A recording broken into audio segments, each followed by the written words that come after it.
Mazmur pasal 78 ayat 1 sampai 72. Pelajaran dari sejarah. Nyanyian pengajaran Asaf. Pasanglah telinga untuk pengajaranku, hai bangsaku.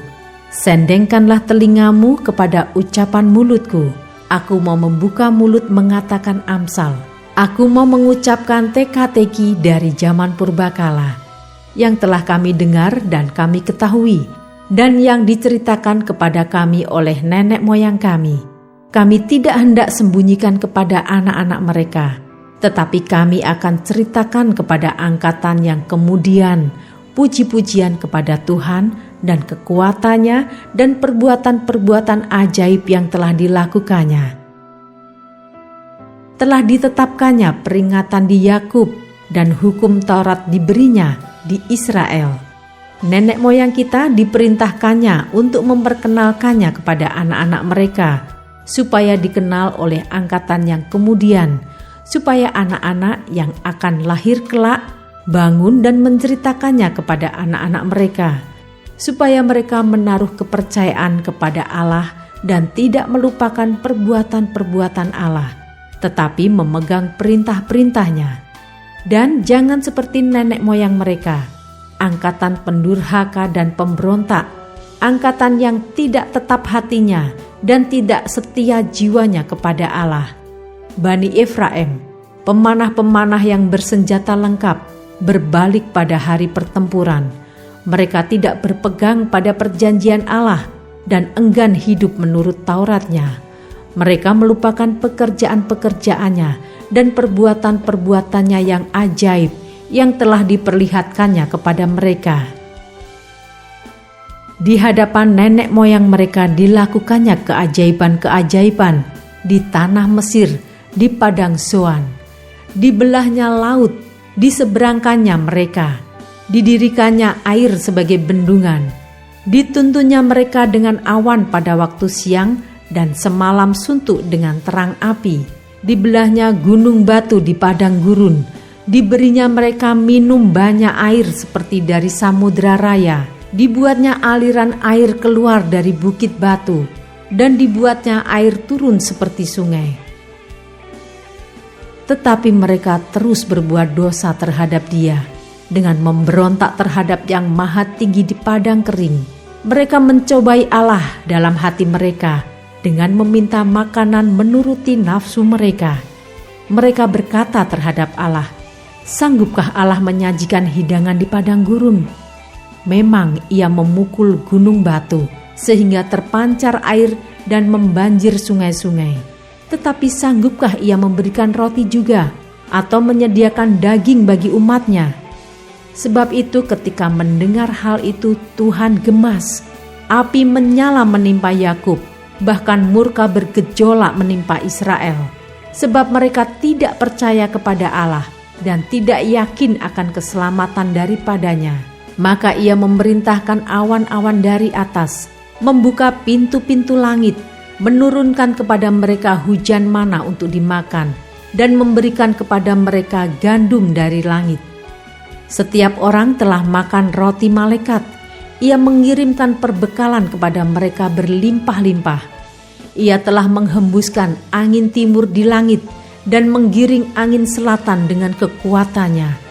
Ia menurunkan kepada mereka hujan daging seperti debu banyaknya, dan hujan burung-burung bersayap seperti pasir laut.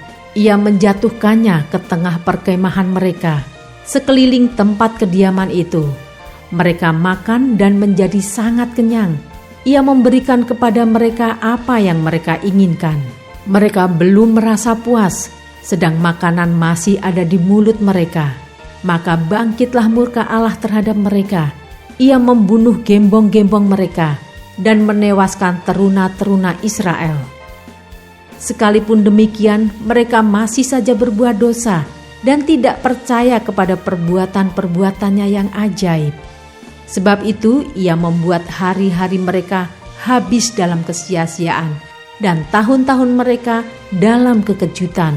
Apabila Ia membunuh mereka, maka mereka mencari Dia. Mereka berbalik dan mengingini Allah.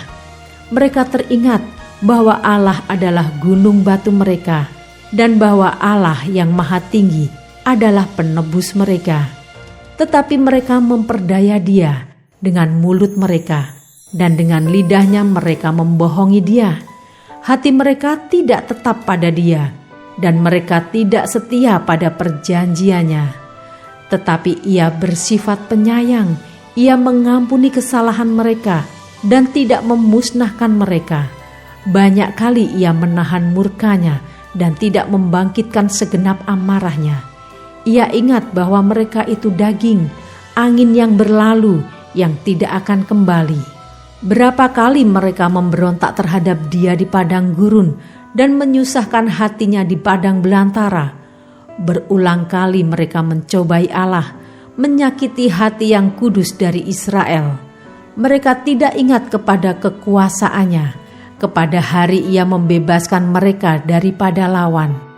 Ketika Ia mengadakan tanda-tanda di Mesir dan mujizat-mujizat di padang Soan.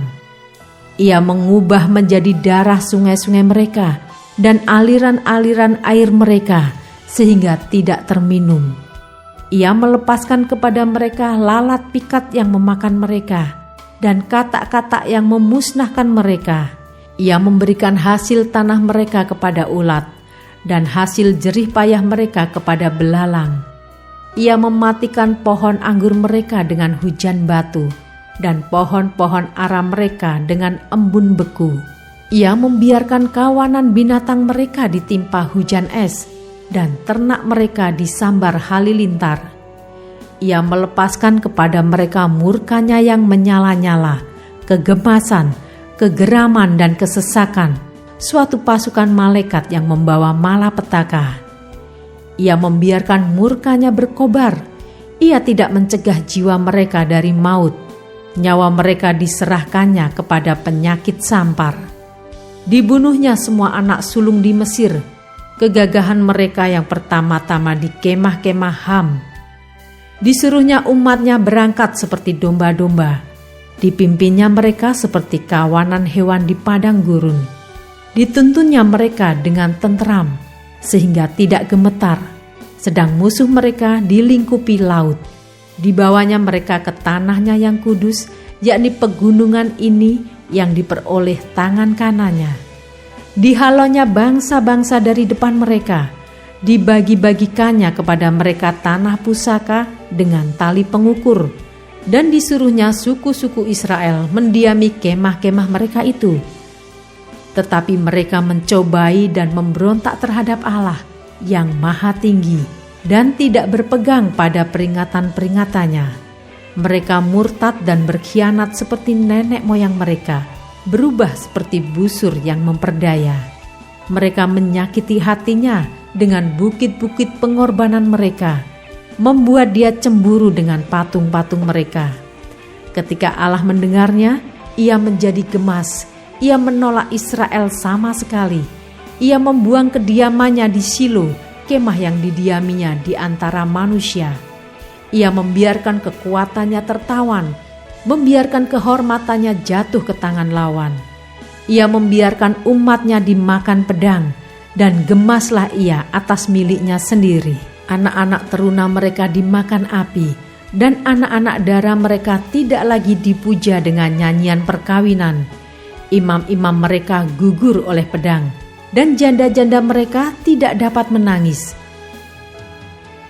Lalu terjagalah Tuhan seperti orang yang tertidur, seperti pahlawan yang siuman dari mabuk anggur. Ia memukul mundur para lawannya. Ia menyebabkan mereka mendapat celah untuk selama-lamanya. Ia menolak kemah Yusuf, dan suku Efraim tidak dipilihnya. Tetapi Ia memilih suku Yehuda, Gunung Sion yang dikasihinya. Ia membangun tempat kudusnya setinggi langit, laksana bumi yang didasarkannya untuk selama-lamanya. Dipilihnya Daud hambanya, diambilnya dia dari antara kandang-kandang kambing domba. Dari tempat domba-domba yang menyusui didatangkannya dia untuk menggembalakan Yakub umatnya dan Israel miliknya sendiri.